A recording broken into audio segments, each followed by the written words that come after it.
tes. Oke. Yuk. Menjadi video tentang pencemaran nama baik nih, teman-teman.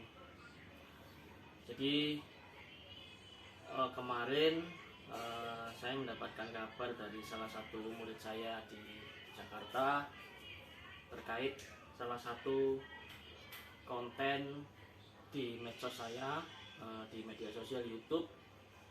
Makanya mereka menyampaikan,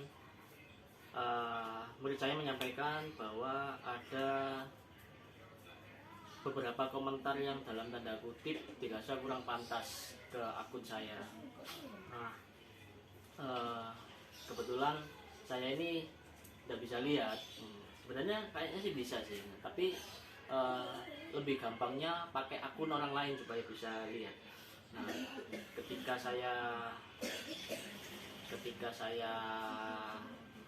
cek lewat akun YouTube anak saya, ternyata keluar semua bahwasanya ada beberapa pernyataan yang menurut saya kurang pantas, khususnya terkait dengan kredibilitas saya. Nah, di sini ditulis ya banyak lah, ada 3 komentar.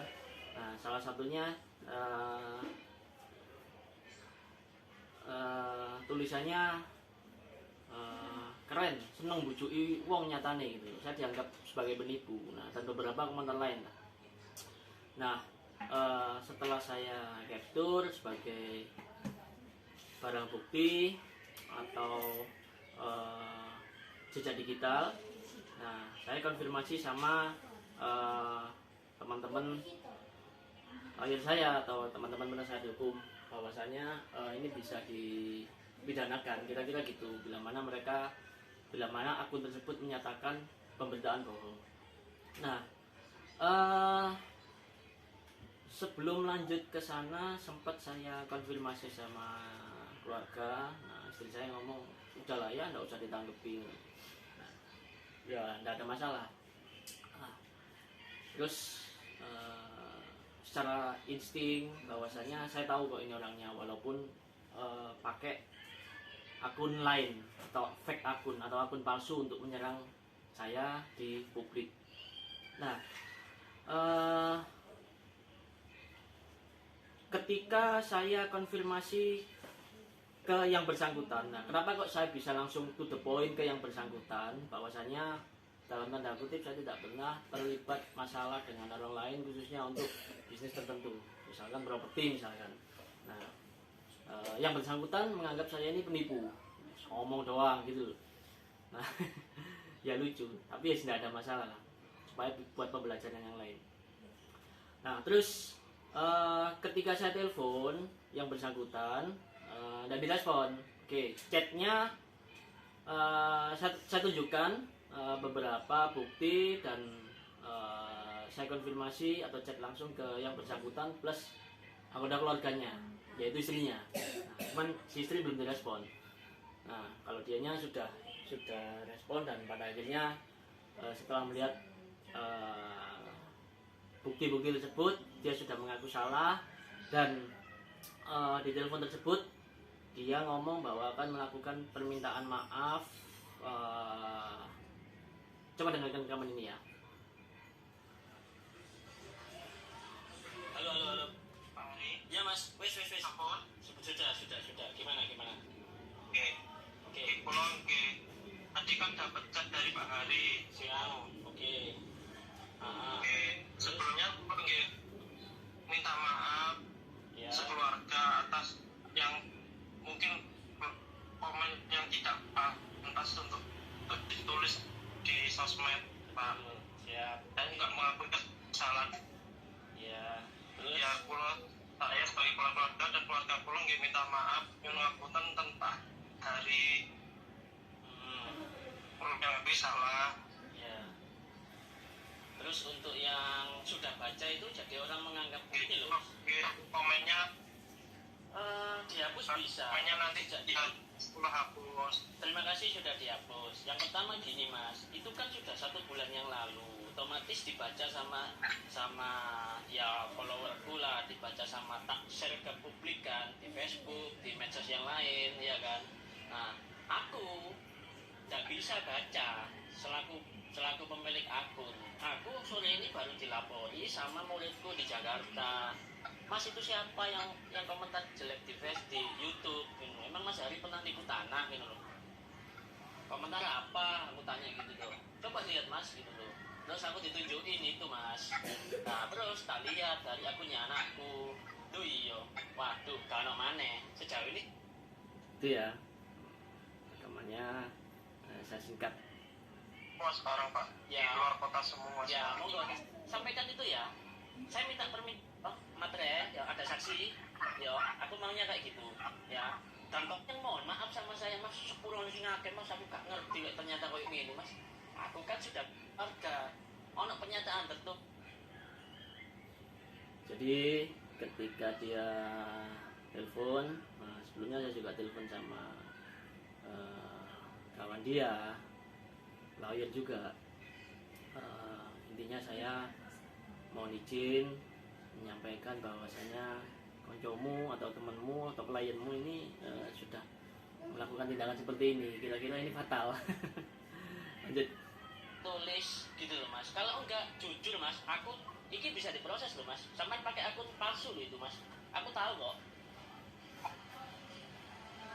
Oke Pak Hari, kalau nyampekan sangat terus Primpo pun Sudah. untuk nikine, kalau untuk perbaikin nama panjenengan. Ya wis, gak apa-apa, terserah nanti sampean aku Saya yang di sana. kalau bisa keluarga. Kalau sampai sama teman sama keluarga, aku malah lebih seneng. Aku malah lebih seneng. Untuk keluarga semua dipilih semua sekarang Pak. Ya. Di luar kota. Anakku mangan duit harap. Oke, matur suwun ya Mas. Iya matur suwun sangat, aku kan sangat ya Pak Hari. Iya Mas, oke Mas. Ya. Malam. Saya sudah dulu Mas. Siap, siap. Nah, jadi yang bersangkutan sudah menyatakan permohonan maaf lewat telepon sementara dan menghapus apa yang dia tulis di medsos atau di konten YouTube saya. Nah, sekaligus pembelajaran buat teman-teman bahwasanya ketika kamu dalam tanda kutip berkonfrontasi dengan orang atau punya masalah dengan orang, harusnya kamu bicarakan dengan baik-baik, ya toh. Nah, tidak melulu kamu tiba-tiba pakai emosi dan menuliskannya di medsos. Nah, kenapa? Karena medsos ini kan dibaca banyak orang. Nah, itu yang pertama. Kemudian yang kedua, bisa jadi apa yang kamu tulis ini benar. Nah, tapi bisa jadi apa yang kamu tulis ini salah. Nah, fatalnya adalah ketika kamu menulis tulisan dalam tanda kutip yang salah, nah, kamu bisa dianggap sebagai melakukan pemberitaan bohong. Nah, apalagi terkait dengan pencemaran nama baik. Nah, di media sosial internet.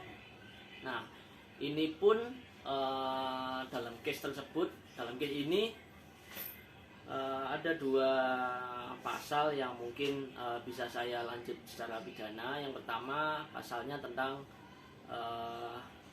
pencemaran nama baik. Nah, lewat ITE. Nah, jadi di Undang-Undang ITE ada. Nah, pencemaran nama baik tersebut sekaligus memberikan ujaran kebencian terhadap saya, menganggap saya sebagai penipu dan lain-lain, plus berita bohong. Nah, jadi orang lain melihat bahwa saya dianggap orang yang tidak benar, kira-kira gitu. Nah, itu yang pertama, pasal yang pertama. Kemudian yang pasal kedua adalah saya tahu kalau ternyata ini pakai fake akun atau akun palsu. Nah, saya tidak usah ngomong lah tentang undang-undang akun palsu, teman-teman mungkin tahu lah. Nah, akun palsu tersebut, dipakai untuk menyerang saya. Jadi dipikirnya saya tidak tahu. Nah, saya tahu kok. Nah, kenapa? Karena yang pertama insting, kemudian yang kedua kita pakai data. Nah, pada akhirnya tahu siapa pelakunya. Kira-kira gitu. Oke teman-teman, mudah-mudahan ini sekaligus pembelajaran buat teman-teman.